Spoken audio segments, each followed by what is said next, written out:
अभिभावकों के अनुसार गोंदिया जिले के एकीकृत बाल विकास कार्यालय द्वारा आंगनवाड़ियों में उपलब्ध कराया जाने वाला पोषक आहार घटिया गुणवत्ता का है। इसमें पत्थर आते हैं, अजीब सी गंध आती है, खाने लायक नहीं है और ठीक से पकाया भी नहीं जाता है। हालांकि आंगनवाड़ी में बच्चों के अभिभावकों की ओर से लगातार शिकायतें मिल रही थी कि बच्चे ये खाना नहीं खा रहे हैं, लेकिन अब अभिभावकों की मांग है कि जल्द से जल्द आंगनवाड़ी में आने वाला खाना बंद कर दिया जाए और पुराना आहार दिया जाए। आंगनवाड़ियों में आम बच्चों को पर्याप्त पोषण प्रदान करने के लिए महाराष्ट्र सरकार द्वारा पोषण आहार उपलब्ध कराया जाता है, लेकिन 2024 से इस भोजन को पीसकर और एक साथ मिलाकर भेजा जा रहा है। आंगनवाड़ी अभिभावकों द्वारा इस मिश्रण वाले भोजन के खाने योग्य न होने, पत्थर निकलने तथा अजीब गंध होने के कारण बच्चों द्वारा ना खाने की शिकायतें मिल रही है। इसीलिए अभिभावकों के इस आहार को बंद कर स्वतंत्र रूप से मिलने वाले गेहूं, चावल, दाल, मूंग दाल को बहाल करने की मांग जोर पकड़ रही है। अब सरकार इस पर किस तरह नजर डालती है, ये देखना अहम होगा। जिला परिषद सदस्यों ने महिला एवं बाल विकास अध्यक्ष से आंगनबाड़ी में खराब गुणवत्ता वाले पोषाहार की शिकायत की है। उसके अनुसार जिला परिषद ने सरकार से स्कूल आंगनबाड़ी में दी जाने वाली आहार को बंद करने का अनुरोध किया है। महिला एवं बाल कल्याण अध्यक्ष सविता पुरम ने कहा कि महिला एवं बाल विकास अधिकारी मामले की जांच करेंगे और सरकार को एक रिपोर्ट सौंपेंगे। वार्ड क्रमांक 4 ते शाळेमध्ये जे आधी आहार देत होते, ते आहार आधी जे देत होते ते डाळ, तांदूळ वगैरे हे ते यूज करत होते, पण आताचे जे आहार येऊन राहिले ते आहार काही यूज होऊ शकत नाही आणि ते बनवण्यावर ते काही पोरांना खायलाचे आहे नाही आणि ते त्याच्यामध्ये ते बारीक बारीक ते कंकर वगैरे ते दिसतात आणि ते आम्ही मुलांना देऊ शकत नाही आणि आम्हाला पण ते पडत नाही बनवणं वगैरे, तरी हे आता यूज करायला लायक नाही आहे। आम्ही हेच म्हणायचं तर म्हणतो की जे आधी आम्हाला आहार मिळत होतं, आम्हाला ते आधीसारखं आहार पाहिजे काय, हे आता आम्हाला नाही मिळणार आहे, आम्हाला नाही पाहिजे ते। हे जे पौष्टिक भेटत आहे आमच्या मुलाला, हे आमच्या मुलासाठी हानिकारक आहे। हे जानवर सुद्धा नाही खाऊ शकत, असं पौष्टिक भेटत आहे आमच्या मुलाला। इसे आधी जे आम्हाला भेटायचं, आमची सरकारची विनंती आहे की ते आम्हाला चालू करायचा। हे कसं आहे, काय आहे, किती दिवसाचं आहे, आम्हाला हे सगळं पण नाही माहित आहे, म्हणून आम्ही हे सेवन आपल्या मुलाला देत नाहीये आणि आम्हाला विनंती आहे की त्या आधीचा जे सेवन भेटायचा ते आम्हाला चालू करा आणि तेच आम्हाला ठेवा। इसके जो पहले आता था चना, गेहूं वगैरह, वो बहुत अच्छा था। ये जो अभी आहार आ रहा है, जो 2 महीने से हमको दिया जा रहा है, 2024 में, हम आंगनवाड़ी क्रमांक 4 से सिविल लाइन गोंदिया से बोल रहे हैं। इसके पहले जो सामान दिया गया था वो बहुत अच्छा था, बच्चे खाने को देखते थे। अभी जो ये सामान मैं पकड़ी हूँ, इसमें खोलने के बाद में जो बनाया जा रहा है उसमें से बारीक गोटियां आ रही है। ये तो निर्जीव वस्तु है सर, और वह हमारे बच्चे सजीव वस्तु है। अगर उस बच्चे को हमने ये खाना दिए, क्या पोजीशन होंगी? आप अच्छे सुशिक्षित हो, आपको अच्छे से मालूम होना चाहिए कि बच्चों को कैसा आहार पुटअप करना चाहिए। ये पुटअप में बिल्कुल बारीक बारीक गोटियां आ रही हैं, ये हमको नहीं चाहिए। इसके पहले जो हमने दिए थे वो अगर दे सकते हैं तो देने की कृपा करो। आंगनवाड़ी से आहार ले जाती थी, मुझे पहले गेहूँ, चना दाल और मूंग दाल, नमक, हल्दी, मिर्ची, शक्कर दिया जाता था, परंतु आजकल मुझे इन सबको मिक्स करके ये आहार का पैकेट दिया जाता है।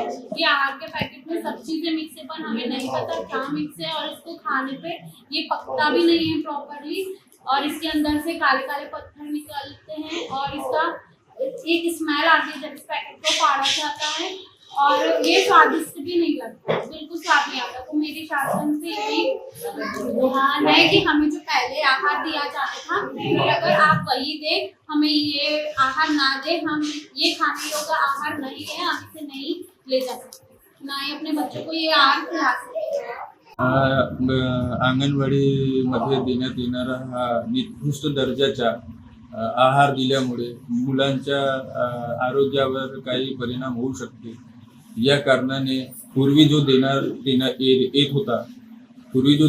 येत होता जो आहार, तो आहार पूर्ववत सुरू करण्यात यावा अशी सर्व नागरिकांची इच्छा आहे। माझी आग्रहाची विनंती आहे की ते याच्यावर लवकरात लवकर काहीतरी काढतील। पहले का जो आहार था वो बच्चों के लिए हार्मफुल अच्छा था, और जो अभी का आहार आ रहा है वो बच्चों के लिए हानिकारक है। इसलिए जो पहले के आहार थी वही फिर से दोबारा चालू कर। हे जे पौष्टिक भेटत आहे आमच्या मुलाला, हे आमच्या मुलासाठी हानिकारक आहे। हे जानवर सुद्धा नाही खाऊ शकत. असं पौष्टिक भेटत आहे आमच्या मुलाला.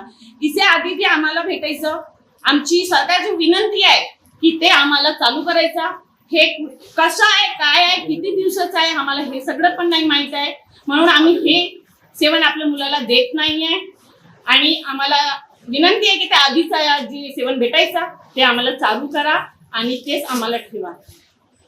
नाही, सध्या आता आपल्याकडे जो पोषण आहार येत आहे TSR म्हणून, त्याच्यामध्ये काय आहे की तो पॅकेट बंद आहार आपल्याकडे शासनाकडून पुरवठा होत आहे. आणि त्याच्यामध्ये जिल्हा स्तरावर आता आपल्याकडे सध्या तरी तक्रार प्राप्त नाही आहे.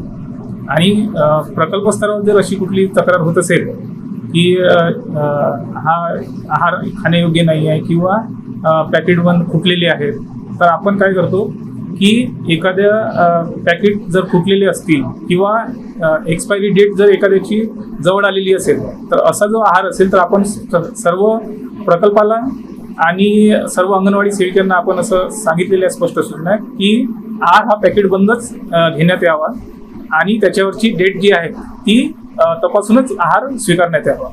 आता शासनाकडून जो आहार आम्हाला जो पुरवठा होत आहे त्याच्यामध्ये तो म्हणजे रेडी टू इट म्हणजे फूड आहे. त्याच्यामध्ये असं पालकांची जी तक्रार आहे त्याच्यामध्ये आता शासन म्हणते की त्यांना म्हणजे शिजवून तो खायचा आहे. पण जे आता ज्या पद्धतीची तक्रार आपण सांगत आहात त्या योग्य प्रकारे चौकशी करून त्याचा पाठपुरावा करू. लोकांची मागणीनुसार आपण पुढे शासनाला तसं आपल्याकडे जर तशी मागणीची तक्रार आली किंवा असं पालकांचं हे असेल तर आपण त्या पद्धतीचा पुढे शासनाकडे पाठपुरावा करू. आम्ही याबद्दल शासनाला वारंवार विनंती करत आहे आणि आम्ही ठराव सुद्धा पाठवलेला आहे की जो आता सध्याचा आहार जो येत आहे तो मुलांना खाणे नापसंत करत आहे. तशा तक्रार सुद्धा अनेक जिल्हा परिषद सदस्यांनी जिल्हा परिषदमध्ये केलेल्या आहे. तो आत्ताचा जो आहार येत आहे तो अतिशय निकृष्ट आहे असं माझं मत आहे. आणि आमच्या जिल्हा परिषद सदस्यांनी सुद्धा तशी तक्रार केलेली आहे, सदस्यांनी जिल्हा परिषदमध्ये केलेले आहे. आणि माझी शासनाला अशी विनंती आहे की बचत गटाच्या माध्यमातून ताजा आहार शिजवून मुलांना देण्यात यावं, ज्यामुळे गरोदर माता, स्तनदा माता आणि 0 ते 3 वयोगटनं 3 ते 6 वयोगट हा चवीनं आहार खाऊ शकेल. त्यामुळे 2 फायदे होतील. मुलं आहार हा चवीनुसार खातील आणि त्यानुसार आपल्या जिल्ह्यातील महिला बचत गटांना रोजगार सुद्धा उपलब्ध होईल. तरी शासनाला विनंती आहे माझी की त्यांनी त्वरित हा निर्णय बदलवून ताजा आहार देण्याची कृपा करावी. कारा न्यूज के लिए गोंदिया से अभिषेक भटनागर की report. Shrivalli Infra, your success our dreams. अब आपके सपनों का घर होगा अपना। आज ही अपने सपनों का प्लॉट बुक करें श्रीवल्ली इंफ्रा के साथ। वर्धा रोड, नागपुर में मात्र 9,90,000 से शुरू।